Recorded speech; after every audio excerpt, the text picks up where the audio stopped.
You had to choke it. Couldn't say anything. Right. So we don't have anybody online. Okay.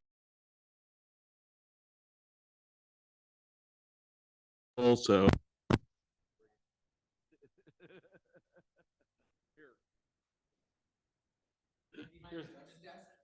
Is like a gavel that is 10 times Mhm. the size. Oh, yeah. I was thinking about bringing it for you for the next. maybe. Issue we can shut people down. Right. I have a gavel Well, and anvil that I made I myself had to. out of metalwork.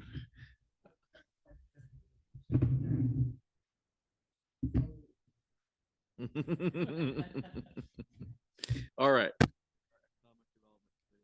Order for this October 16th, 2025. We got the Pledge of Allegiance. Let's do that. Ready? Almost. Okay. I pledge allegiance to the flag of the United States of America and to the republic for which it stands, one nation, under God, indivisible, with liberty and justice for all. We're close on that state flag. I don't know if it's down far enough. Have It's supposed to be lower. Counselor Cuthbertson she can arrange that. That's her thing. Judges chambers and fix those. I was noticing today on that. Yeah, she'll situate the flags for you. Yeah. We can't really complain about people doing stuff if we don't do it right ourselves. Right. I suppose so, yeah. Okay, roll call. Let's see here. Stan is here. Counselor Myers is here. I'm here. TJ's here. Yeah, there you go. That's pretty much it. Ready If for anybody public else, right? Then we don't have any public to make. They can make a comment. Isn't that nice? They save that for the council. don't they? Oh, they do. And that's Well, I can make a surprise. comment as a public person. I went ahead and okay. did an electronic testify for Uh-huh. Coffin Butte.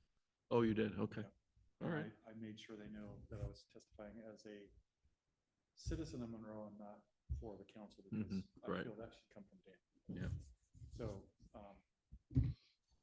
I definitely mentioned that we need the extension so we can find alternative sources because cutting it off right now would be an economic disaster with all the extra travel, higher risk because I don't know what a 200-mile. I don't know where that is. Yeah. But if it's on the other side of the mountains, you're talking about a ton of risk, Oh, a ton yeah. of exposure, a lot of rivers they got to go by. Mm-hmm. Them just driving through Benton County to Coffin Butte is a lot less risk than them driving across state. Yep. Plus the less fuel, less employee cost, and obviously those costs are going to be pushed on to the citizens, and that when prices rise, it tends to enhance illegal dumping. Yeah, that's true too. So hopefully that's enough. Yeah. People, I see there's a lot of opposed on this. Nobody wants trash. Nobody wants prisons. Nobody wants things that society needs. We have a term for those called LULUs, locally unwanted land uses. It's literally what they're called. And, there are those things that we have to have but don't want near us.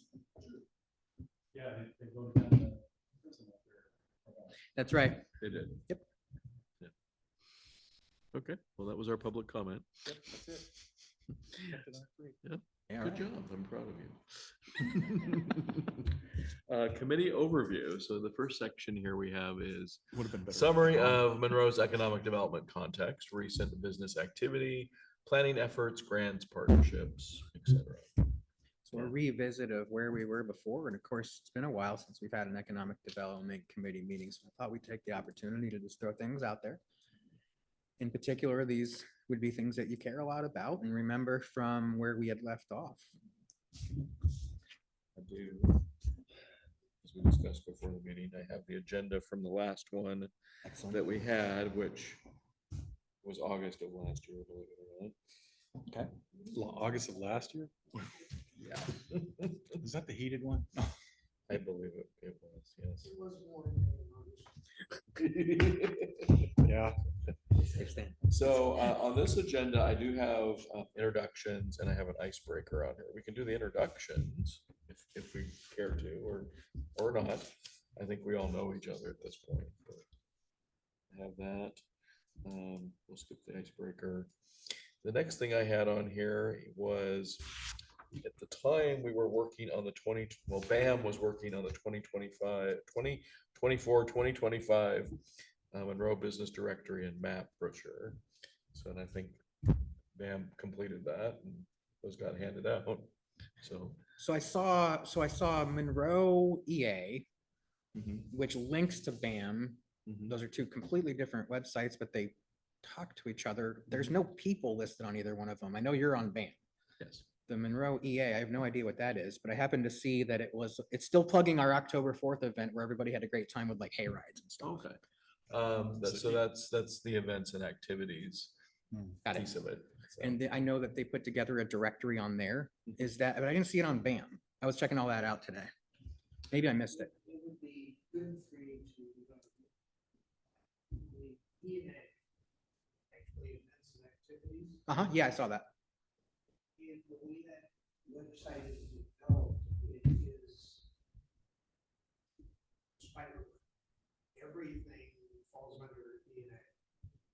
But then you can also go BAM. Yep, I saw that. So there, the websites. Can you turn your mic on? There's a series of them Mhm. that are all linked. But they're all in the same website. Mhm. ENA is just. It's a portal, It's an umbrella. umbrella. Yeah, it's the house, so to speak. The ENA is the house. Everything lives inside that house. I forget the technical term for it. There is a technical term for that type of website. And I can get that, but it's designed to be all one. What is the technical term for that? Interconnected comes to mind. But Yeah, it's there is a Enterprise. name for it. So it's all one entity then, is that correct? Like there aren't other people running each one and collaborating. It's literally just the same group of people. Kirby manages the whole thing.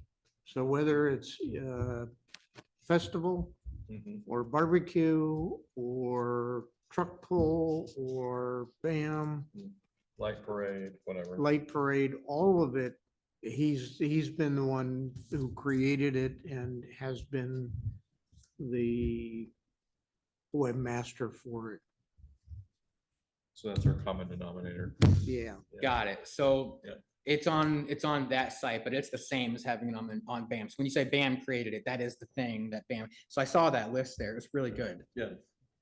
Yeah, we created the domain of ENA, events and activities, to give the whole thing an umbrella.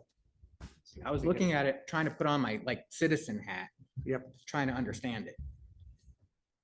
And if it doesn't work, then we need to take Perry knife to it. Yeah, I unfortunately can't give you any feedback because I haven't had a chance to actually look at it. I spend most of my day on my work computer and I'm not allowed to go out. I gotcha. Shame Sorry, on Maria. you. So I know you talked about the directory. What was the next thing? The next thing on here is, we talked about having a meeting with the downtown businesses. That never happened. So that was just kind of getting everybody on the same page. I'm not sure it actually never happened. It Not formally. anyway. didn't happen the way we had discussed doing it. Yeah. I remember Steve talking about doing it and that he had met with some, I don't know. I don't know who we met with though.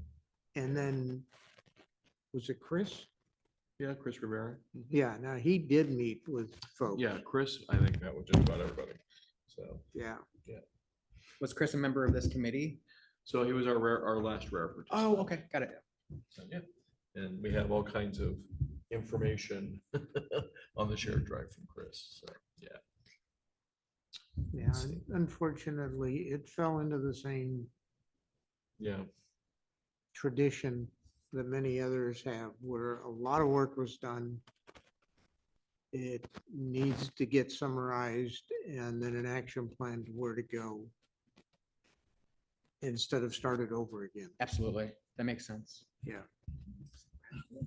Is that something we still want to do? I think at some point we need to still do it. I would certainly support taking what we have, do the due diligence on that, and then move forward, not start all over again. Well, I mean, not meeting with the businesses again. No, no, if the next step is meeting with the businesses, but we need to refresh ourselves on all of the material that's out there. It never got summarized. Yep, got it. Never Yeah. got packaged Yeah, to it where all- we could, it's all sitting out there. Just hasn't been- there's 12 months of pieces. I looked at all of his work and I looked at all the rare stuff. I couldn't tell which person did what, but I could tell by year because it's all on the drive. Right. So I can pull that information really easily, and for the next meeting, I can bring a summary or just bring those details and summarize it, but then we could all look at it. Yeah, summary is the key. Yeah. that would I be agree. nice. There's so There's much. So much detail. Right. You'll and get it lost. Never really got summarized. Yeah. Okay, Yeah, summary, a summary of all of it would be wonderful. will do. Okay, cool, thank you. Let's see. So at that time, I went to I did a, with the Oregon Mayors Association, I did a, tour. It was a sustainability wine and eco tour, and it was up in Dayton. And so I did that. It was just drove up there. It was in the afternoon. And spent a couple hours up there talking to other mayors and other cities about what they're doing with their wineries and rolling it up into, you know, what their community or their city is doing to promote. So I still have those materials somewhere. I should probably dig them up. That's great. We can look at that again. Because I mean, we've got some wineries around here. They're also hurting right now. Yeah. Wineries are having a very difficult time for a couple of different reasons. One is that fewer people are drinking alcohol, and two is that some of the other countries who have purchased wine from the United States are choosing other countries Right. due to some tariff and some other issues at the moment. So, Mhm. where was I at? Benton or no? Benton Lane. Bentley. No, there was a winery, starts with a B. I'll remember it here in a few minutes. I was just there for an event with the Longtom Watershed Council, Bennett. Oh, Bennett, okay. Their grapes are rotting on the vine right now. They have no market for them. And they have all the supply they could possibly have of the wine that's not moving. So they're dealing with an issue economically. What are they going to do with that? Yeah. We had a small local one just closed down, I think. So it's gonna be incumbent upon regions such as ours that have a lot of wineries to think about that kind of thing. Yeah. Yeah, could we, what are other winery areas?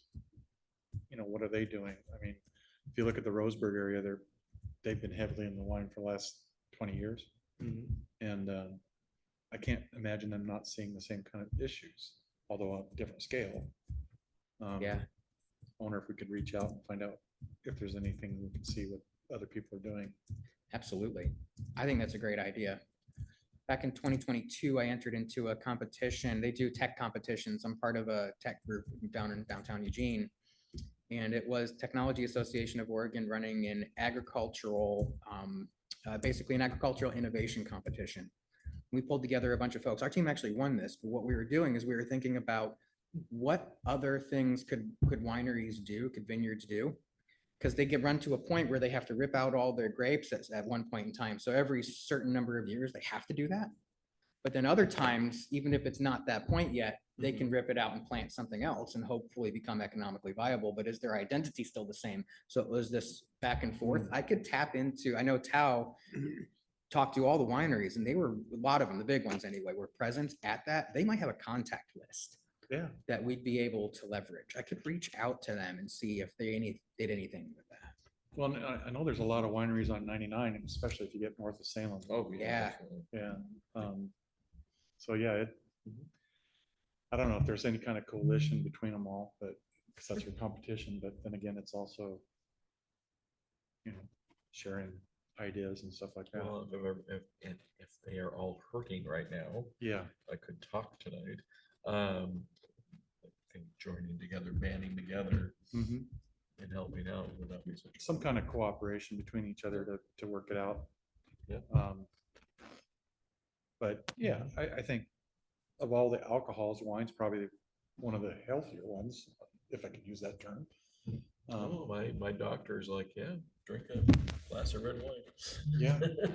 Yeah, I mean, If I could step over top of what you're discussing at the no moment. problem. Um, And the reason I preface it that way, part of the discussions we had in the past, and this is more for your updating. What does Monroe want to be? Mhm. Yeah, that's a good point. And the economic development, how does that do whatever we're going to do? Part of that, if I'm correct, and correct me if I'm wrong, a destination location was part of it. Mhm. Yep, we did. A place for events. All of those things said, and I'm trying to simplify and say, all of that's great, but how do we make money so that we can do this stuff? Mhm. Well, yeah, it's the cart before the horse type of thing, isn't it? Going to the wine, the vineyards and getting them all excited about something that'd be fantastic, but without a strategy or a plan for what that is and how do we make some money off of it from either economic development or um, a chamber of commerce, When you say we make money, what do you mean by that? something that helps fund the economic development or the city so that it can help create that destination location. So money coming directly into the city's general fund is what you're suggesting. Possibly, So that's a good opportunity to talk about what is economic development, yes. because it's not that. The important thing is economic development is supporting the businesses and that we're attracting the businesses and it increases that tax base. Right. more the important- Tax base. Yes, that is how That's- we end up getting money. But more importantly, I think there's another option. I'm saving this for later. But I don't know if, I know that we talked a little bit about it in the comprehensive plan that we established. But having an urban renewal district that attracts businesses and it brings money into the city. I appreciate what you're saying there, Stan. It's a good point. But like, thank you for clarifying too. So we're not asking for money directly. It's how we're gonna get it from the activities we're doing. Right. Mhm. It is that, it's the cart and the horse issue. Mhm. We have expended tremendous energy and had lots of people involved for the entire 25 years I've lived in this city. Well, Just next to outside. the city. But there hasn't been a revenue generating process put in place. Mhm. I appreciate you saying that. My suggestion for the wineries is to think a little bit about how we keep a really big economic engine for our region sustained. Because if they lose money, we all lose money. It's a really big deal. And so and it just came up because you mentioned being at a winery, but it's Yeah, not specifically targeting those ones. It's Mhm. trying to identify where the pain points are in the Okay. world. Appreciate that. And what else did we have from that? Let's see Agenda. here. We also have, let's see here.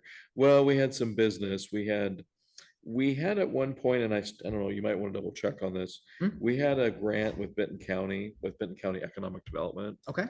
So Yeah, there's 10 grand. Yeah, so There if- was 10 grand sitting there. we should probably use it. Yeah, if we still have it. Yeah, if we Yeah. still Double have it. check. Yeah.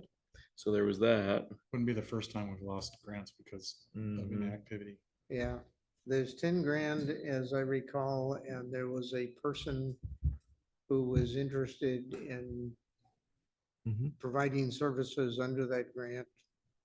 And as I recall, when we had that discussion, things blew up. Yeah. Right. We had been talking about that for a while, round and round. And yeah, you're correct. And it came to a head. Yeah. Yeah. Yeah. Yep. So We need to discuss if we even have the grant anymore at this point. Okay, yeah, I'll find out. Okay, cool. The only other thing was I had on here what our next steps are, which I think we're gonna be doing that tonight Yeah. anyway. And then, other than that, I had a whole section on Monroe Eco Dev happenings, just discussing planning updates, new business updates, any other activities or projects that are impacting local economic development. Excellent. Yeah. And for that line item, I think we're good on that number 5, I'm pretty sure, because next time I'll bring along the summary Mhm. from what the rare person had done. Yeah. And we can drill back down. Yeah, that sounds good. Okay. Mhm. And then Yeah, we've it'll already be done. interesting Go to ahead. see your summary. I want to talk about things and I'm sitting back saying, wait a minute. Let's wait for the summary because Yeah, poisoning the summary process, I don't think we should do at this point. Okay. Or seeding it with things that Yeah. may or may not be pertinent. right, right. Yeah. Well, I think we've already pretty much done 5.2 at this point on the agenda. Agreed. So section 6 here is review of committee charge and duties. So reviewing term lengths, membership composition, and reporting expectations to council. So, okay, that's a conversation point there. So did we ever set, and that's one of the things we're gonna be visiting with council Mhm. later on this month, is who's on what committees, recertifying those and talking about when those terms end. Did we ever set term limits for our committees? At one time, I think we had them, but I don't know if that was I don't- actually, I don't think we did. I'm for talking those. about Yeah, long ago. you, back. Yeah, way back ago. And I think over the 1, 2, 3, 4 mayors, somewhere it's got lost. Got it. And I remember 2 years for private citizens, just so we don't burn them out. Mhm. And I think council were expected to serve the full term of their 4 council years. term. Okay. But that's What off phase- my memory. And I went through a lot of my old notes from Yeah. my first term and I couldn't find anything, but I mean, we're talking a pile of paper. Sure, yeah. It wasn't It's quite a bit, digitized. yeah. And then the exception would be the mayor who has 2-year terms. Right. Yep. Yeah. There's a good staggering there. Mhm. The way that that's structured, the way that sounds is because we stagger our terms for council members, correct? Mhm, correct. And then if you have the individual citizens serving 2-year terms, that's already a built-in staggering between the 4 and the 2. Right. So, Do we want to keep doing that? I mean, this kind of applies to most committees, and so this does rise to the level of city council. But I think that, seeing we have the mayor here, does that sound like something we want to keep doing? I'm fine with it. Perhaps Yeah. that we should just start from the date of this next committee meeting or next council meeting Mhm. and say that everybody's term refreshes. Okay. Does that make Yeah. sense to everybody? and we could, I don't see a problem moving and then the reason why I'm saying this is because obviously we don't get a lot of participation. Moving the citizen term to 3 years instead of 2. I don't see how that would cause too much problem. What's the thought there? What's the It logic? would still create a rotation. Uh-huh. Um, Just keep them longer? just keep them longer. Okay. Or, I don't know. What's the term for budget committee? So the budget committee is, Private citizens. it's every year. It's Every year. every year. ad Yeah, hoc. we have to Okay. get them every year, Okay. Yeah, Okey-dokey. which is kind of sad. I would like to see them on a couple year thing. State doesn't allow it. I know, but. Okay. It's 2 or 3 years is fine for the rest of the committees. And what we could do is take that to council. Yeah, it's just a suggestion. We're going like. I like can we- Can we bump it up to 3 or should we stick with 2? I mean, are we going to lose participation by saying, oh, it's 3 years? It's a good point. You know, it's, So anybody can resign. Yeah, I Yeah, mean, you well, can that's come and true. go pretty It's much. a workload. It becomes a workload. It's another item on the agenda yeah, every 2 years, or it's an, actually, it winds up being if done right, it winds up being an item every year. true. But in a small town like this, with so few people to begin with, why add cost? Yeah, well, we can have an evergreen clause in it too. Mhm. You know, all we have to do is say, are you willing to serve 2 more years or something, 3 more years? Yeah. Right. And then I don't believe that committees here in most places don't have term limits. And so I didn't Right. put that on here, but I wanted to confirm that that was the culture and understanding in the city. I know Oh, the you mean fire it- department has term limits. No, I mean for our committees. For the cities. Or remember term limits for just the committees. And Actually, I it's, don't either, but. it's never a good idea because in a city of 1,000 people, you're gonna run out of people We real get very fast. quickly, Yeah. yes. Maybe we should just not have a term limit for them. It's exactly right. That's what I'm suggesting. I just wanted to raise it. It's not here for that reason, but I wanted to raise it to make sure that y'all knew I was thinking of it. And I wanted to check that box. I think we're Otherwise, we're gonna have to do a lottery. Um, Pull people's well, names out of the Yeah, hat. well, I started that, You're co- wrong. I started that Sorry. conversation for 3 years because we're having a hard time getting participation, so. Yeah, unlimited sounds good to me too. Okay, cool. Yeah. I mean, that's probably like Stan says, we could save a lot of cost and we only have to do that once somebody resigns. Yeah, Mhm. and the cost in this case is just time. Right. But Exactly. it's still Chew up hours, a lot so- of time trying to Absolutely. find another person. Mhm. Okay, So I wanted to talk also about reporting to council. It's a really good practice, but one that falls off for a lot of cities of the constant communication back and forth between committees, elevating that information up to the Mhm. council and the council delegating tasks, roles and direction back to the committee. right. Have we had that kind of thing in the past? Is there a need for that you think maybe has been missing in the past? I'm pretty sure that the Economic Development Committee was reporting or at least providing updates to the council. Okay, But I don't really recall the other way around. Do you? Yeah, the only economic development committee I've been on is this term. I've been on personnel and finance before. Right. And we did personnel and finance. Summary reports, because obviously personnel, you want to keep a little bit protected there. Although a small town, it's kind of hard to say, oh, I got a problem with this or that. I People know. all know it. So it was kind of vague, but I remember just people reporting in city council Mhm. that the chairperson of that committee gave a quick report. And if there was any action items, this council would do it. Set that action. absolutely. Start to get into potential action. Getting businesses together, talking to specific industries, working with the county or the economic development district, that kind of stuff. I really think that does need to go to council for direction, right? So everybody knows what's happening, and especially if there's need for support from the body or anything like that. Right.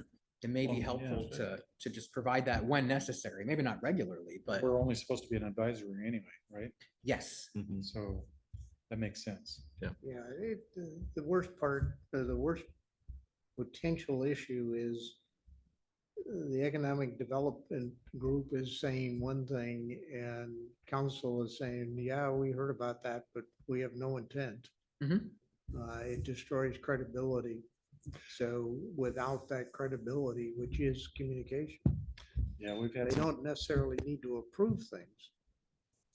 But they certainly should have an opinion and accept or reject or provide feedback or do something so that you don't wind up going to county and you're on two different cities. yeah, Sort of I think what I'm hearing is that economic development should be able to begin and act on initiatives, whether the city council likes it or not. Operate on that premise. But at the end of the day, it's a collaboration between economic development and council. Yes, yeah, because they could, if we do something they don't like, they can always kick us off. It's sabotage. Yeah. Well, Well, for the we've purpose seen of the that city. sabotage, haven't we? Yeah, Yeah, I absolutely have. got to be in lockstep. I've right? seen counselors Yes. sabotage stuff because they just didn't want anything to progress. And sometimes that's the public process that we have in our country. Right. Mhm. You know, it sometimes is messy and it doesn't always get us what we want, but we have to fight harder for the buy-in. Yes. And when we get the buy-in, what you have is people who actually want to act on something, especially if you win somebody over. So I don't think we should shy away from getting the council on board. I think sometimes you just identify what's going to be challenging and really advocate for it. Yeah, Well, and this council is different than yeah. past The councils. Past councils have been, We have some really good people. In Yeah. council, so. I think we do too. Okay, that's helpful. Thank you for, that was really more for me to understand how we've done things and offer some suggestions and see what y'all think. I think it also presents a better face to the public, Yes, it to does. the community, that you don't have an economic development off, charging off in its own direction without the Yeah. council or the city agreeing. And I have to get council approval, so the only way I can do that is to get public approval. Yeah. And council looks at it the other side that says, hey, they've already got city approval, the public's approval. And us saying no is not gonna go very well. What I don't, It's a check and balance. I don't think the council should ever say no when they get a committee report. At the most, they should say, bring us more information. Mhm. Absolutely. Well, they should. And the committee today, the council today would potentially do that. We've had councils in the past I understand. that I've been there. absolutely would not have done I that. remember. I was like one of the only Did not. dissenters sometimes saying, why are you guys killing this? Yeah, Right. And Stan, to your point, so I served as economic development director for a city in Maine. And there was so much contention that a side group started and they called themselves Gardner Main Street. And they became the nonprofit economic development arm of the city. And they were not moving in lockstep with one another. So we had an economic development arm of the city and a committee, an entire department. But Mhm. then you had this other nonprofit that was doing its own thing. It wasn't a good look. no. It turns out to be a disaster. Absolutely. Yeah. And if you Um, start out with that linkage, then you don't get those offshoots. Yep. Because they still have to talk to the council. Well, and they went out and got $1 million grant. And that created a huge issue. And so when I came on board, it was when they had that grant and my job was to marry the organizations before everything fell apart. Yeah, yeah, money talks. That was Yes, a it- shotgun marriage? Kind of. And it's worse. If you think rural Oregon is hard, in Maine, if you haven't been there for 10 years, you'll No. never be a Maina, and you know. Yeah. Yeah, my wife's from Delaware. I understand that. Oh, I'm from Connecticut. That's awesome. That's why I was New England boy for a while. Thank you, Mayor. I think that's everything I had on 6.1, unless you had something else to hit on that. No, I don't think so. I mean, membership composition for this committee, I'm assuming you mean city versus outside the city. Yeah, so I'm really happy to see that we've got a great mix of folks from outside the council. When you sent me that email, it was the first time I got really a chance to see who's on it. Right. That's awesome. Yeah, Well- and what I think what you were saying is it stands actually outside of the city limits. And, Just barely. yeah, Yeah, but I right think, across the street. yeah, I think we should have a little bit of symbiosis with, you know, or Alpine and Mhm. the other little kind of communities that consider themselves part of the Monroe community. Mhm. Right. I don't know how much we reach out to them. I know there's not, Let me see if I can say this in a way that makes me not find myself behind the eight ball. Bell Fountain. We have the city of Monroe yeah, Mhm. and the population of the city. We have, and you probably are totally aware of this now, we have ownership of the properties in Monroe that are not currently Monroe living people. They're outside the city, but they are part of the original foundations. The family is still owning the properties. And then we have a farming community. Mhm. That's not to take away from Alpine, which is another piece of the Right. puzzle. But with my relationship to the farming community, a good portion of it that I'm associated with says Monroe can do whatever it wants, as long as it stays confined in Monroe and doesn't bother me. Mhm. Right. Don't let it get outside of the city limits. Because then you're treading on my Don't let it properties. grow. Don't, well, growth is not so much the issue as it is if you drag, or quite frankly, if you have 10,000 people show up for an event, they could be spilling over onto my property. And that would be a major problem for me. Yeah, I could see that. Mhm. And so you have that dynamic. I've seen that same dynamic in Delaware. You can do whatever you want in the city. Oregon Country Fair had the same issue where Yeah. people got on other people's property. It's interesting you bring that up. That's helpful. Maybe one thing that comes to mind for me is the WIFM, if you guys have ever heard about that, the what's in it for me. Oh, yes. We need to be able to show people that we want to draw them in so that they can participate and contribute to our economic development activities without it being a two-way. We're not trying to step on your turf, Right. but we're really trying to bring you this way. And it's a delicate balancing act, but if you can do that, you may be able to avoid some of those issues. Yeah, and the first step in that process really goes back to the discussion before I stepped in, saying this: if you don't invite the rest into the discussion, if you don't have that open door, it's like the city council. Mhm. The only people that can be on the council are city dwellers. Mhm. People outside the city limits can't participate. And to that end, I think that this committee could welcome people from those areas, and that's a council decision, but there is no law. There is nothing in the charter Mhm. that states that any committee member has to be inside of city limits. Except for budget. Well, budget's the only one state mandated, but as far as our own Right. individual committees, there's no Right. rule. Right. Council? Council's not a committee. It's a state mandated body, just like planning Judiciary. commission. And just Does like the state mandate that it has to be city?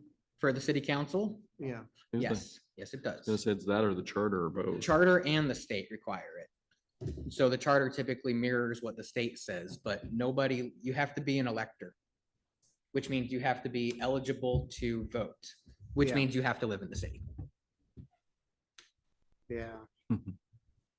I still haven't figured out why they do that, but okay. I haven't seen a state that doesn't. Part of it's about representation. Well, representation and it's You gotta It's tie it to the taxes. citizens and it's their property taxes. that Yeah. are- You're signing checks sometimes, you're doing things in an official capacity for the business, and so that's why there's that requirement. You have to share the pain. Right. Skin in the game. Yep. You gotta Skin in the game. There you go. Yep. I do think it'd be nice if we can invite others Yeah. from outside the city, especially to our committees. You know, economic development, I think the store out there at Belltown is doing pretty good. I think so, yeah. Yeah, you know, and Super nice people. if we can kind of share an event like, you know, Mhm. where we have stuff start here and they have to go out there like Yeah, we actually, Yeah. we had an event last year, BAM did, Yeah, sponsored an event. yeah. And we did did the map up and everything. That was the same day as the light parade. So tied it to the light parade. Nice. And then the map and had all the businesses and handed that map out. And then it was basically a shopping event that rolled up into the light parade. Well, I was just thinking Yeah. like a, So getting people to stay in town to shop That's what it's and about. then stay in Yeah. the evening for the light parade. like That is some what it's about. Yeah. Everybody gets their punch at wherever they Yeah, go. we didn't have time to do that. Well, that's what I was thinking. Yeah. Oh, yeah, yeah. That way we could, you know, Stamp or punch. or a stamp or a whatever. punch, and when they Yeah. bring it back, they can get something, Yeah. you know, Right, or, and what gets, Yeah. what I see that for is actually Mhm. a measuring tool to see how well it worked. Mhm. Yeah. Yeah, definitely. I participated in 2010. There was a not-for-profit in Philomath Mhm. that put together a passport event. Mhm. And my business actually contributed to it. I think we wound up contributing a couple of grand to the whole event. And then I grabbed my passport, my wife and I started driving. We put 400 miles on the car that weekend. Getting And we were passport in stamps. all kinds of places we had never been before. All around here, pottery shops, wineries, Mhm.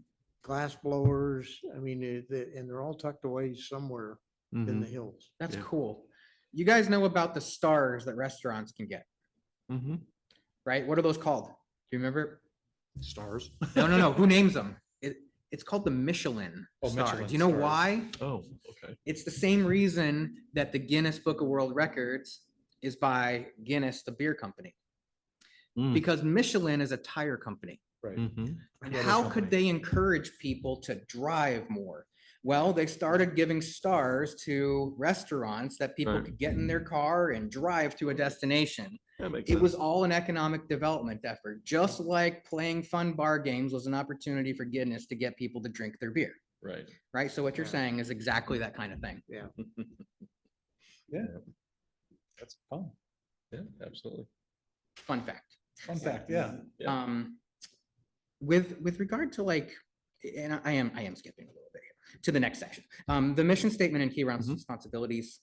Did we establish a mission statement before? I think we did. It has been. Yeah, I think there's a It'll be in mission. your summary. Okay. Nice. One thing that we could think about for you all is at the next meeting, I could bring that summary from Rare. Mhm. And maybe you all could try to identify in your notes or in your records or in your memories what our mission statement was, or should be, or is. Mhm. And then perhaps we can combine all that into a formal mission statement that then becomes this committee's mission statement. Mhm. When you go through it, if my memory serves me right, and there's reason to think it's not. I think you'll find a mission statement, Okay, but it was never ratified. okay. Yeah. I remember it. There's, I- there, I remember seeing it. I remember putting it Yes. on agendas. it was written several ways and it was discussed several times, Mhm. but it was never ratified into play. We'll commit to looking on our server Okay, and seeing if the mission statement exists anywhere. okay. If you all want to bring any records or information you have, this is one of our opportunities, Stan, to actually finalize something, right? To bring it That'd to be that nice. done pile. Right? I think that's a good first one. Oh, definitely. Does that sound like a good plan, you guys? Yeah. I Yeah, think so. are we digitizing all this stuff too? Oh, I yeah. mean, Oh, yeah. Cause Oh, yeah. A I'd lot of- love to get a digital copy and dump all the paper. There Hell, is. There was a huge well, effort to Let me digitize restate everything. this. yeah. There was a digital copy. It was made available sort of to me to summarize. Oh, yeah, yeah. And if I can find the link, I'll send it your way. Okay, But there was one created Mhm. with all of the information. Yeah. good deal. Yeah, you should be. Pretty sure. Yeah, I'll look on, we have pretty good organization. I've been taking records which are in different places on the server and having staff compile things into folders where they're supposed to live and they make sense. And so all that stuff is coming into one location. Economic development is actually pretty good shape right now. Oh, that's good. So I'll take a look through there. Mhm. Yeah. Okay. You got good committee members. What else do we have on here? Brainstorm. Brainstorm 3 to 5 focus areas to guide committee work for the year. I have something- Examples. I have something for you guys. Examples on the back. Here we go. So I was at the final meeting a couple of weeks ago where this document was finalized. And so every single region, the United States Economic Development Agency requires economic development districts to exist. And so let me just show you a little map real quick so you can understand where I'm coming from here. Come on, I don't care about what you're telling me. We can see what he looks like. Well, and it's been the same. Oregon State. Beavers. Okay, Ducks. so these are federally and state mandated economic development districts. They must exist. They don't have a choice.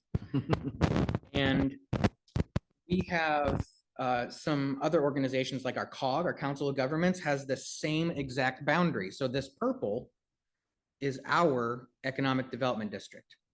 And every, yep, and so it's the Cascade West Economic Development District.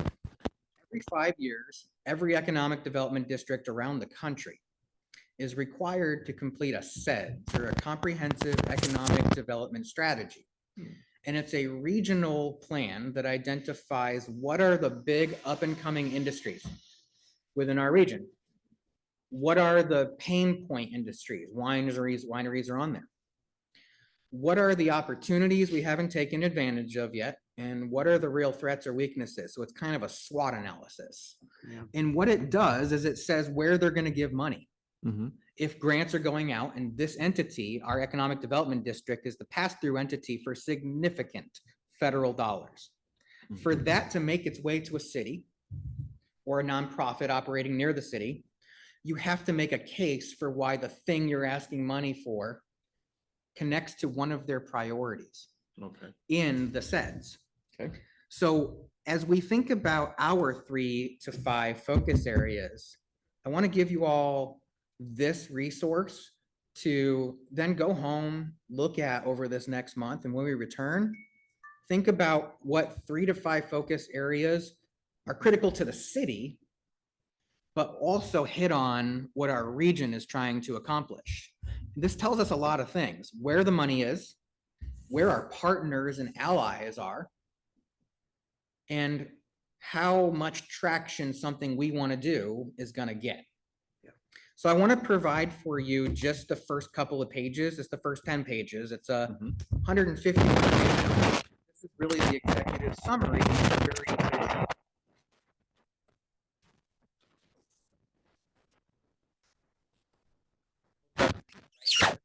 Main Council of Governments is also in there because a portion of this district, of course, covers Lane County. So Heather Buck, Lane County Commissioner, is on there. Commissioner Wise from Benton County is on there. They actually collaborate with one another. I was actually in the meeting where they finalized this and they were all together. If you want to know who those players are, here's the CWED staff. And these are all the people who contributed. We have mayors, commissioners, presidents of different economic development corporations and organizations, tribal members, people from nonprofit organizations, and small and large cities all together. And then your actual committee members, the strategy committee members, these are the people that came up with all the ideas that these people got the opportunity to approve. And so they have their own little subcommittee. A lot of these names are going to look familiar to you. And so as council and economic development committee members start to think about your pet projects and the 3 to 5 goals that we want to move forward, you know who your players are, who you should reach out to and say, hey, we'd love some support on this thing we're doing. And I know it connects to what you're doing because I saw it in your SEDS. So scrolling down a little bit more, of course, they have their table of contents. This executive summary is a good overview. And as I said, they're designated by the Department of Commerce under EDA. And of course, this covers Benton, Lane, Lincoln, and Lynn County. So there's actually 4 counties and subsets of those involved in that district. So you got a lot of different people you could work with, but they're all within the valley, right? So they're all going to be very similar to us. They say, what are their 2 things they do? They highlight key priorities for the region for the next 5 years. And they identify strategic priorities that have regional significance. Here are the 5 things that they care about, that they certified and formalized in this SEDS beginning a couple of weeks ago. So we've got a fresh new SEDS to work with. Diversification of industries and economic sectors. A good example of that is the housing industry. Stick-built housing is going out. Manufactured housing is coming in. I don't mean necessarily manufactured like manufactured homes. I'm talking modular homes, things that could be flat packed and put together. A whole wall bolts up to another wall, and in a couple of hours, the thing's built. It's not shipped all together. It's flat packed in pieces. That's one example of a diversification of an industry. And we have places like the Brickyard, for example. Those are the exact kind of sites that these little industries are trying to identify, because the construction doesn't happen on the site anymore. It happens inside of a factory. Good paying jobs. Just an assembly. Exactly right. Right. So it's one economic engine. It's an example. Workforce flexibility. You guys want to guess where this came from? DEI. Kind of, but it all left over from COVID. Yeah. Right? Work from home. Yeah. people want to be entrepreneurs or solopreneurs or moonlighting, and that builds economic, resilience and vitality in our area. This is a big one for us, you guys. This is probably perhaps the biggest one, Mayor Sheets, I could think of that's probably on your radar. Mhm. So we can get the bridge over to the park with infrastructure redundancy. Harry's nailing it. Mhm. So if you can make the case that what you want to do isn't just an infrastructure project, but Mhm. it's also a multimodal economic development project, Mhm. because people can walk over there and use our resources, well, now you have the opportunity to go apply for some of those grants. Mhm. Well, and not only that, it would help solve some of our wastewater and water treatment. That's right. infrastructure. But you don't want to tell them that, right? Because they care about economic development. Right. If I'm talking to an ED person, well, guess what? I have an ED project. There just happens to be a pipe underneath. Right. Yeah, yeah. Well, I was thinking that that would help our economic development. Yeah. If we get that done. Absolutely. Well, it's funny, and they are saying that infrastructure Yeah. resilience. This is one of the first times I've seen infrastructure actually show up Oh, in wow. a sense. The reason is because our infrastructure around the country is crumbling. Yeah. And we've got to do something about it, because businesses and homes can't be built without it. That's exactly right. Okay, the next one is fair access. This one is it is critical. This is more close to the DEI type of thing, right? Yeah, I see it. But accessibility to business resources that are available. One way this comes up is we have a food desert here. Part of that is because the only food available is at the Dollar General or at Dairy Mart, but also because people can't get to those places. If they walk, it doesn't matter that you're a mile away. If you're disabled and you don't have a Right. car, it's a problem for you. Yes. So we talk about economic development and being, how do we create accessibility? That allows us to tap into our transportation system plan and think about projects that we want to identify there. If we can tie it to fair access, there's money. Interesting. This is another one we talked about at our last meeting, Mayor, at the last council meeting, pre-disaster planning for response, continuity and recovery. If an earthquake hits, all the bridges are going down. Yep. What can we do to create some of that recovery response before it happens? There's money now for that. Also, something that is pretty fresh in the SEDS. This didn't usually show up in SEDS previously. Okay. A new bridge might stay up more. Maybe. It might a little longer. There's a couple of pieces of new bridges that you would anticipate would stay up. Well, yeah, Yeah. they Still, put bri- a uh, section in it that isolates the whole bridge, right? well, minor details. Yeah. Sounds expensive. It does sound expensive, but if we got a bridge on there and it's on two of the points, Right, right.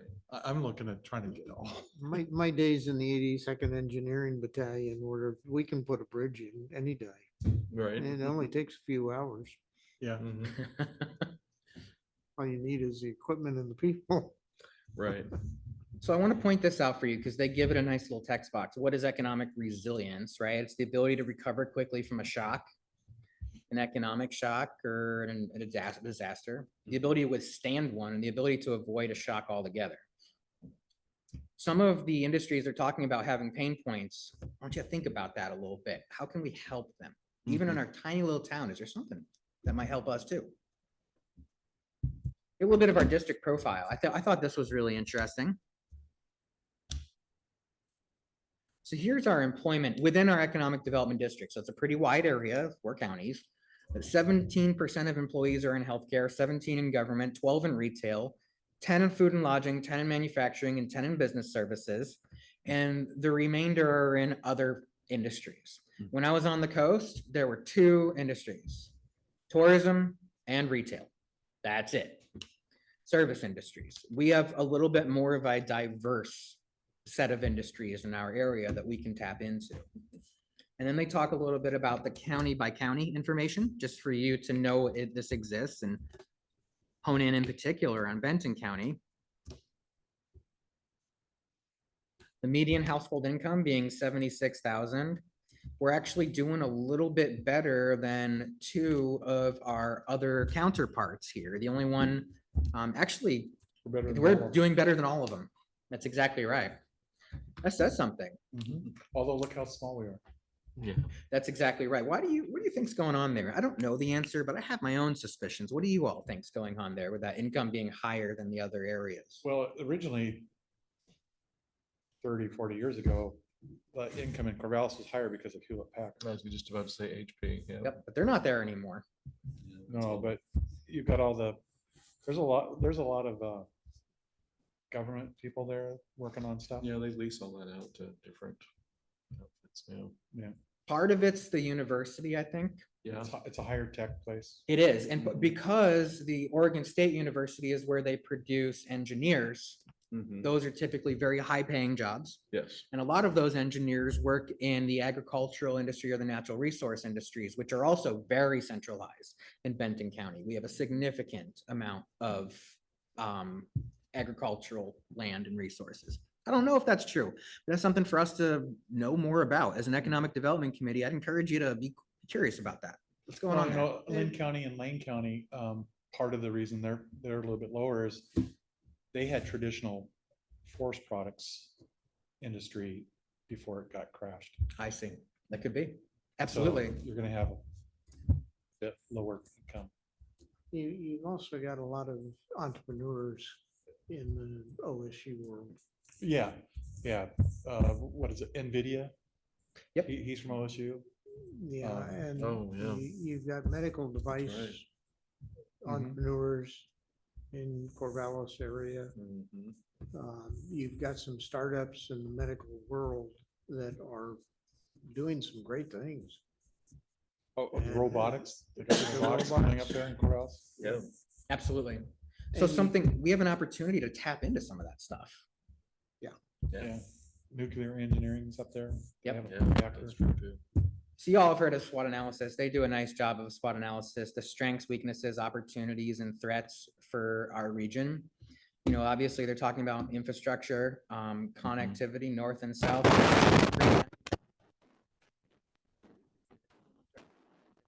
West and rural areas, that's us. Mhm. Yep. We have opportunities to get grant funding to support that because we need it, and they're identifying that. Mhm. So you can see they've got multiple categories: infrastructure, business climate, culture of innovation, diverse regional industries, and livability factors. All those same things that they were talking about in their categories, they're breaking down for us so we can better understand how they're seeing it. And then they identified their primary priorities here. And this is specific to their strategy. So they want to focus on regional collaboration and partnerships. Hey, that's good for us. They want to grow economic vitality through business development. Mhm. That's another opportunity. Right. Infrastructure resilience shows up again here as an actual action item, not just a lofty goal, but an action item. Foundations for economic well-being. I encourage you to dig into that. That one felt a little fluffy to me, but I'm curious what you all think. And rural vitality. Look at that. That's one they're actually calling us out specifically. Rural vitality. That means that they're looking at us. We actually have the opportunity to demonstrate our needs and actually get some money for it. And then they say each one of these areas, you know, has several ideas and approaches for implementation further down in the plan. And these options they highlight are a jumping off point rather than a checklist, because what they want us to do is cherry pick the things from there that are relevant to our city. So we have to identify 3 to 5 goals. Separate from our mission statement, right, which is sort of, it's a forever statement that stands and says this is what we do and what we're about. Our 3 to 5 goals can change, and I want to recommend we change them every time a SEDS comes out. Goals change over time, focus areas, and we want to constantly be tying ourselves to this because that's where the money is. Right. So when we come back next time, I want to encourage you all to think about what are the 3 to 5 goals that we care about as a committee based on what the region is doing. We have access to, it's updated every 5 years.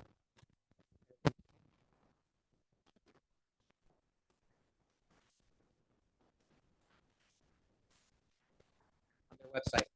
Is my first.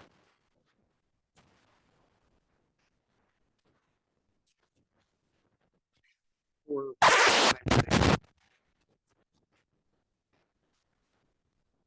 doing is just rewording the same things so that when we build ours, we're wording it such that it can live on with minor modifications to the wording. Kind of. Those, if it makes sense. it does change significantly and meaningfully. This is based on a significant amount of data. I showed you that subgroup Yeah.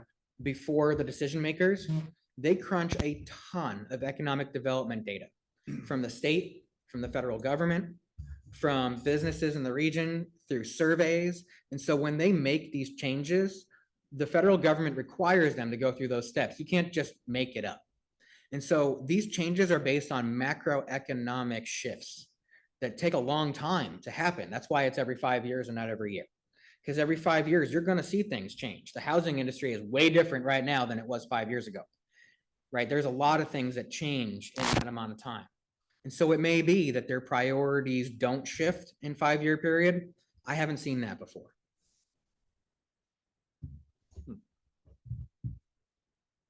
Trying to remember, I was involved in Fremont, California.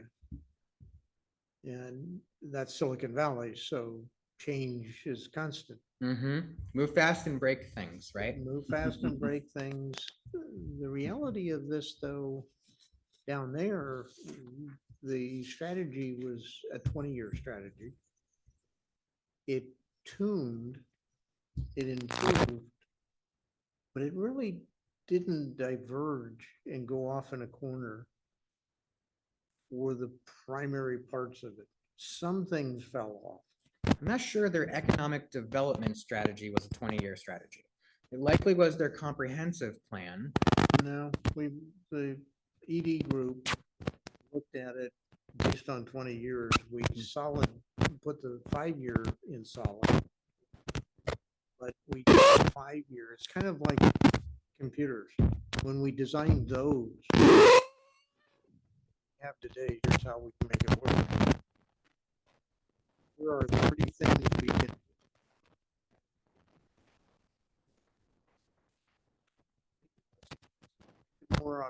more powerful, so on and so forth.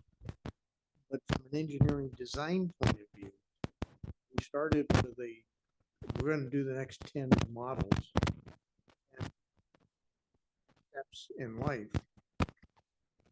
I was involved with the first 4x8 plywood. Laid out all the electronics on a 4x8 sheet of plywood to make this. But we knew this is what we wanted. We just didn't know how we were going to get to this. So we designed it literally a $20 million hardware set. So in 2000, when the first pod came out, it was revolutionary. Years later, we had the cell phone. Nobody knew that would exist. Then as we move forward, the operating system and the hardware running those things changed so fast. What is Moore's Law? Well, yeah. Did you know, Steve? No. iPod, yes, it was. I'm just talking, and I'd love to see the economic, because in practice, this never that the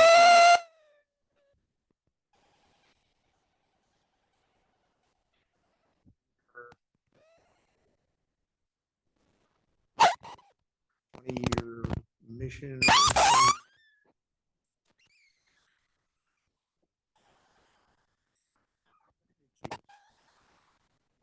in my think about areas, if we're going to be successful, tie into this, because if we just have a 20-year strategy and the SEDS shifts from what our strategy is, we can knock on those doors all day long for grant money, but they're not going to give it to us if it doesn't align with them. Have you seen the 20-year plan that Corvallis put together? Economic development plan. I know about their economic development plan very clearly. Yes, they have a 5-year plan. I just spoke with their economic development manager a week or two ago, and the county, they tie very closely with the county on that. I'm not sure what you're talking about. Could you send, if you have it? I may be mistaken. It may have been the I thought it was an economic development. That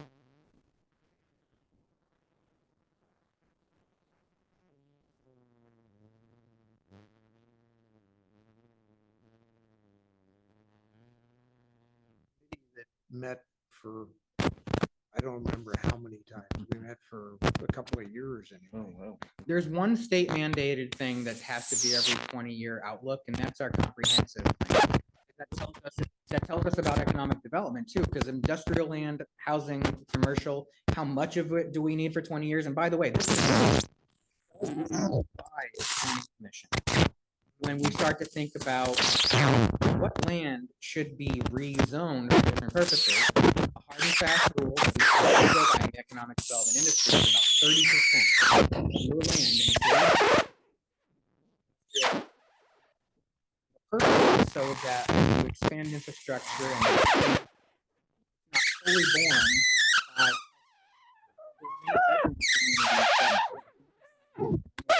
that live there, because they're the only ones that can afford those costs, because they have no industrial and commercial. Right. So we want to be thinking about that a little bit too. It's a good time frame. Okay. And then that was basically the end of the high level stuff, because they start getting into a little more detail about project area that is part of the executive summary, but they do identify key partners for each one of these. You can see that there. People, organizations, and as you get further down the document, they actually start identifying some of them. And again, you all have relationships with a lot of these organizations and individuals. Those are opportunities for us to leverage those. I want to suggest that y'all take a look at the executive summary. And if you're really, really into it and you really have a couple of extra hours of time, you might read the whole thing. But if we can all just take a look at the executive summary and come back next month with an idea of what we want to do, what we might want to do. Okay. And then we can take that to council Yeah, sounds good. and discuss with council about what we learned and what we found and what we like and what we want to do.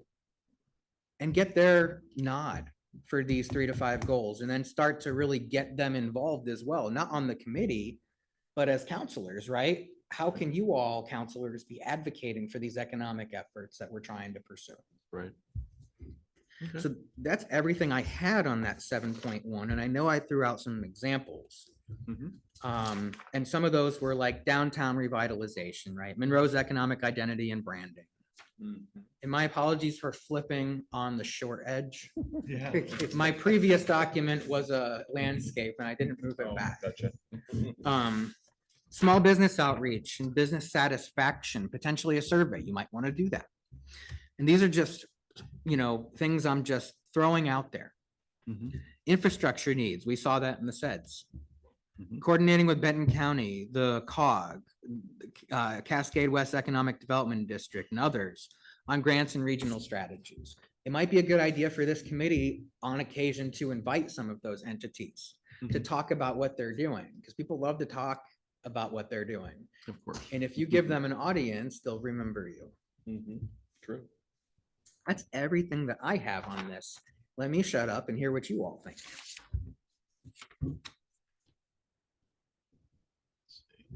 I think it's a good starting point with the looking at this said stuff. And I think there's some good opportunities if we can. The mission statement and then these focus areas. Yeah, these focus areas, if we can identify a couple of things that we can go for grants on. I really like the infrastructure part.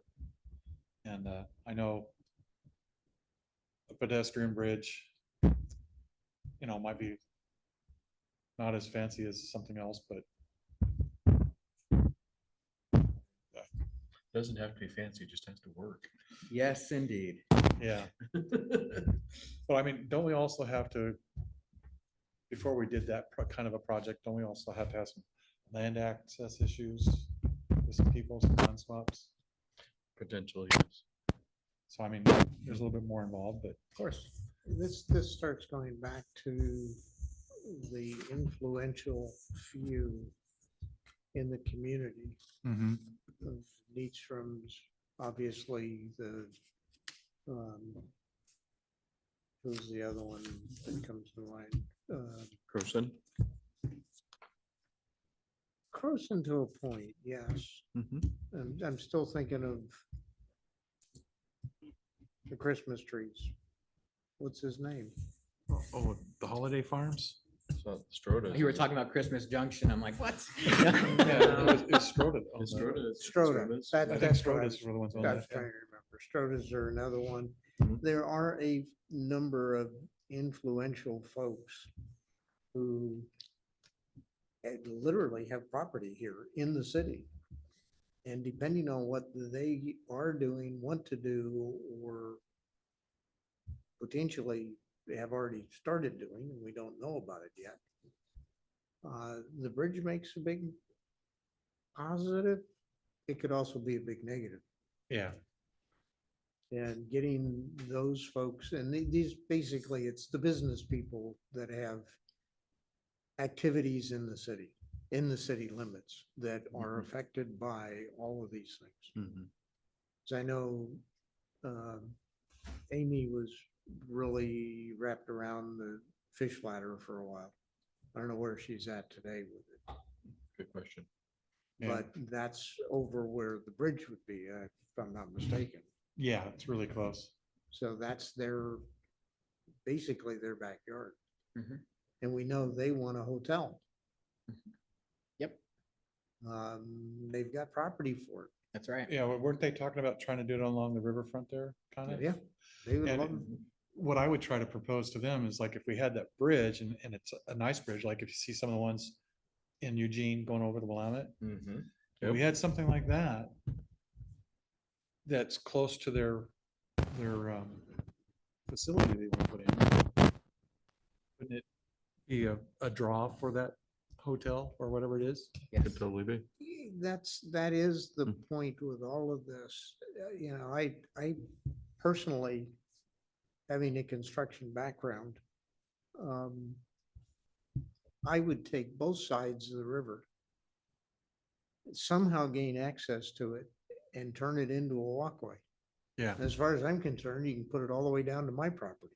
yeah, Because that whole piece with the drop structure changed, the walk across bridge, the walkways on both sides.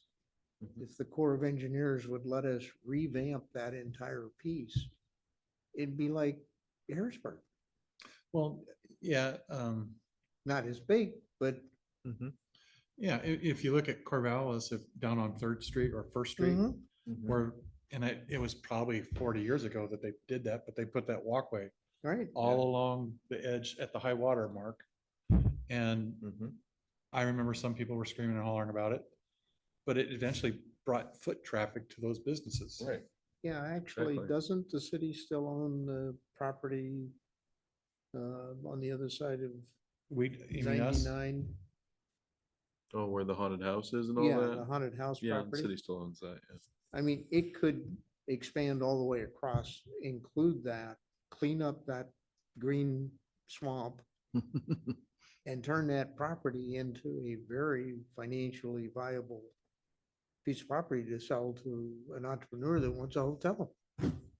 Yeah, we might have some, do we have DEQ problems there? I With don't that, know if we do with or that not. well?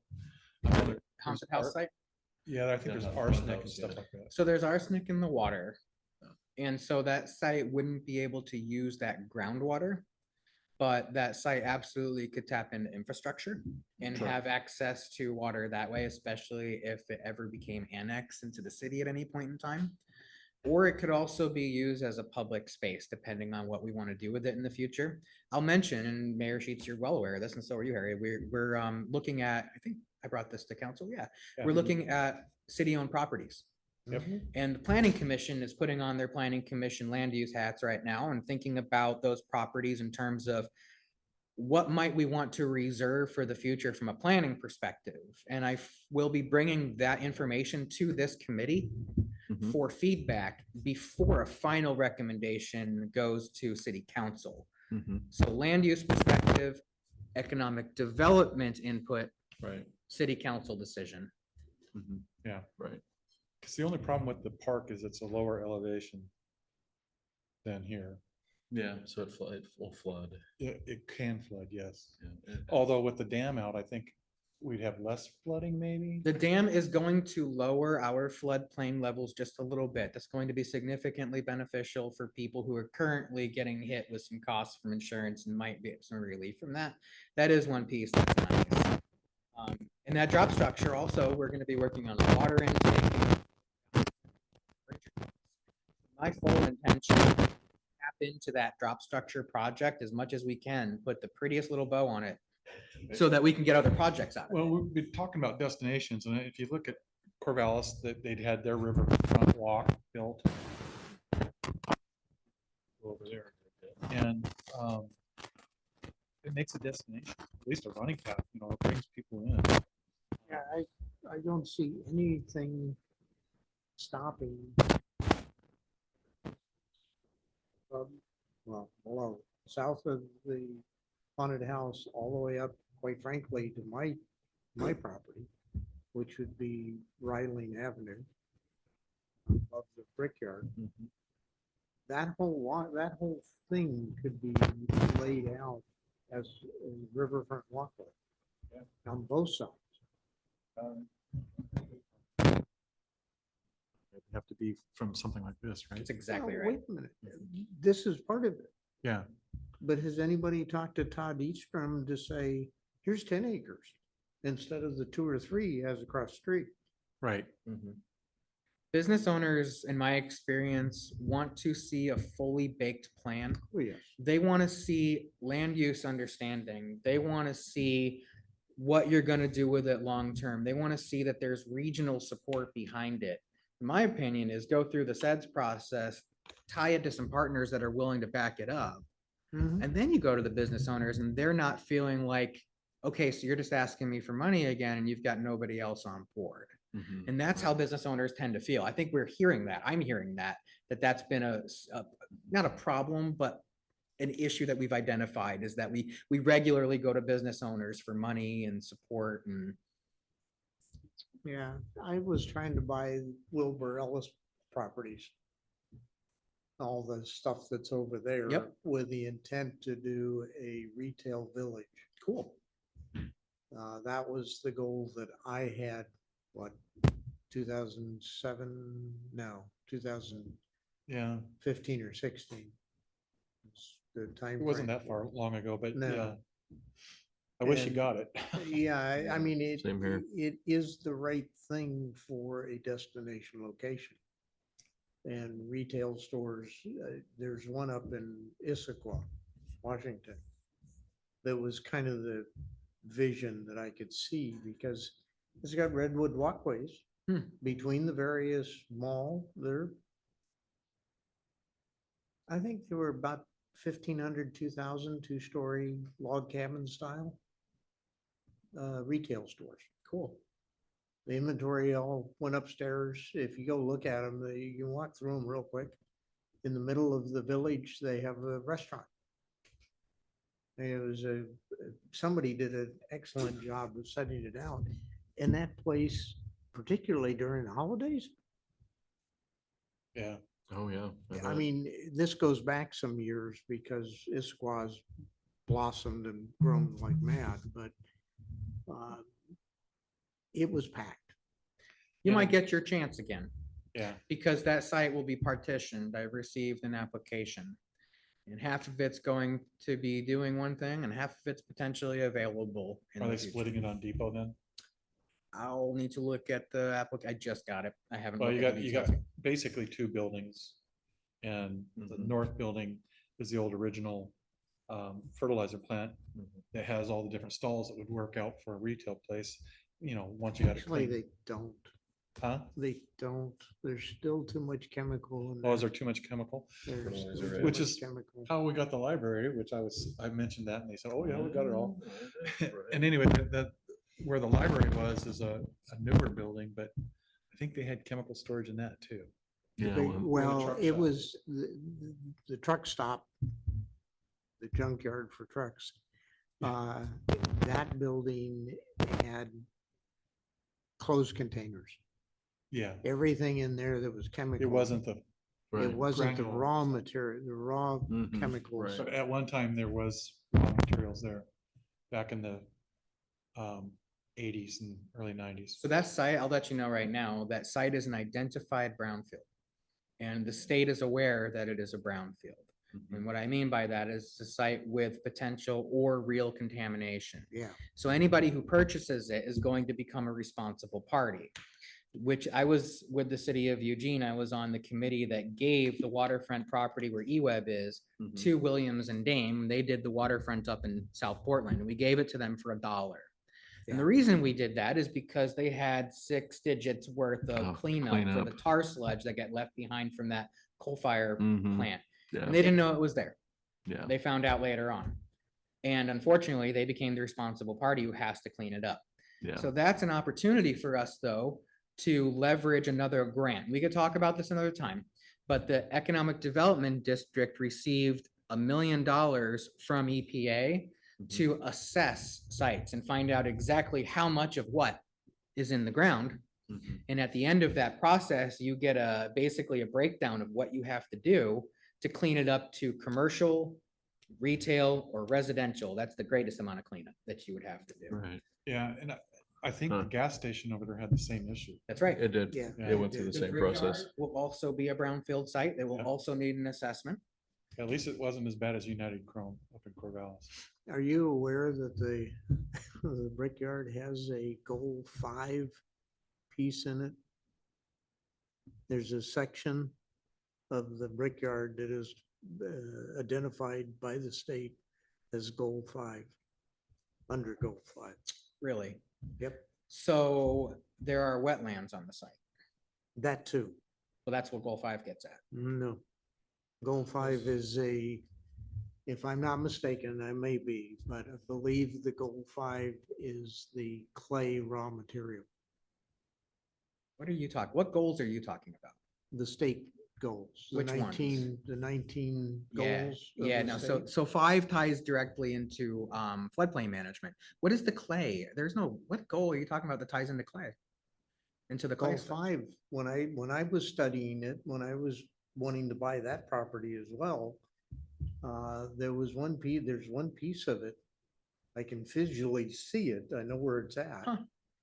But yes, wetlands is part of it. The riparian zone all the way down Ryland Right. Avenue. The lot is currently getting built upon illegally is wetland and is not supposed to be built on. What's being built upon? You know, the 3 houses, well, 1, 2, 3, yeah, the 3 houses on 99 between, is it Mills? What's the street into? There's Mills. If there's Mill Street. development occurring, I need to know about it. And if there is no permit, I have a responsibility to issue a cease and desist order. So I need to be aware of that. Definitely need, This is to off of go Mill after- Street? no, this is the one next to Bobby. Oh, Bobby and I Eric. don't know that, I don't. Stan, would you please send me an email? Sure. Thank you. I'm in the process of writing one to DEI. DEI. DEQ, perhaps? DEQ, I'm sorry. Please send it to DEQ. me because this Yeah, affects us. She's had loads of gravel brought in. She's created a driveway. She's got a building. She wants to put in a sewer. I She's had know- sewer folks out there to assess what she can do to put in a septic tank. We can discuss this Yeah. further. If you would send me an email, that's all I need. I can take it from there. Yeah, it looks like goal 5 is a lot of the different resources, whether it's water. Yep. And other It's a natural resource. natural resource, so it could include clay. Has So it ties into changed floodplain recently? management. What's that? Has it changed? Has The goals goals, changed? have the It- goals Not since changed? 1969, when Tom McCall. Okay, Goal 5? Yep. Resource Yeah. planning? Yeah, at least what my Google's coming up with, it just says it's It is. It's resource wildlife lands. habitats, forests and water, so it can include clay along with the water. No, they're talking about resource land. So they're talking about specifically things like wetlands. That's primarily what goal 5 touches on, but anything that provides ecosystems. Protecting areas for public enjoyment and conservation is Yep. part of it. which one of them is, essentially rare earth. Could be under the historic sites too. No, I'll have to You think go look there's rare again. earths on that site?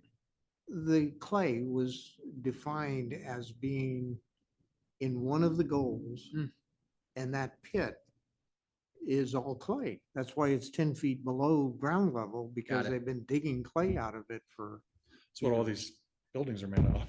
So what, just quickly, I kind of live in this world, the,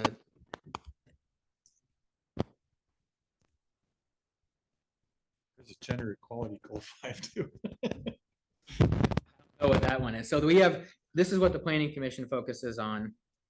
So goal 5, 6, and 7 are all part of what ties into what we have to do with floodplain management. And, Yeah, natural So, resources. natural scenic and resources, historic yeah. areas. Yeah. Okay.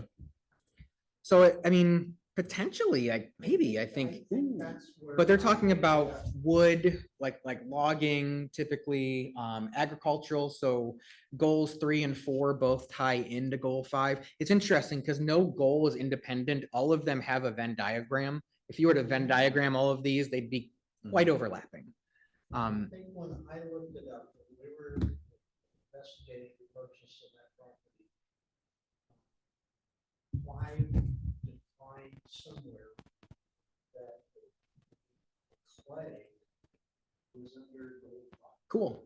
And Interesting. clay indicated building on it for the purposes of housing, which is the problem anyway, because it's tied into another situation in California where they built on clay.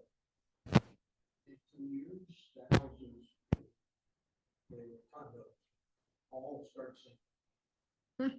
Yeah, and Okay. unfortunately, a lot of our downtown is, like, in my area is all clay. Same with the South Hills and Eugene, a lot of areas Yeah. near us. You get Yeah. the shrink swell, which is why we Yes. get cracking. Yeah. By the way, since I have this up, it is a good idea to point out that for this committee, goal 9 is a primary focus. Goal 9. Yep. Which one is, I can't That's read it. economic development. Oh, yeah. And a very, very close tie to that. Transportation, Mhm. public facilities and services, energy conservation. So these goals right here, we really could consider goal 8 through basically 13 as the focus of economic development, with goal 9 being the crux of it. We could talk about that another time. Yeah, it looks like they updated goal 9 in 1996. Or goal 5, I mean. Okay, yeah, gotcha. All right. Anything else, guys? I don't think so. Okay. No. Okay. Sure. Okay. Oh, man, we got sage grouse in goal 5. I'm adjourning us. Thank you.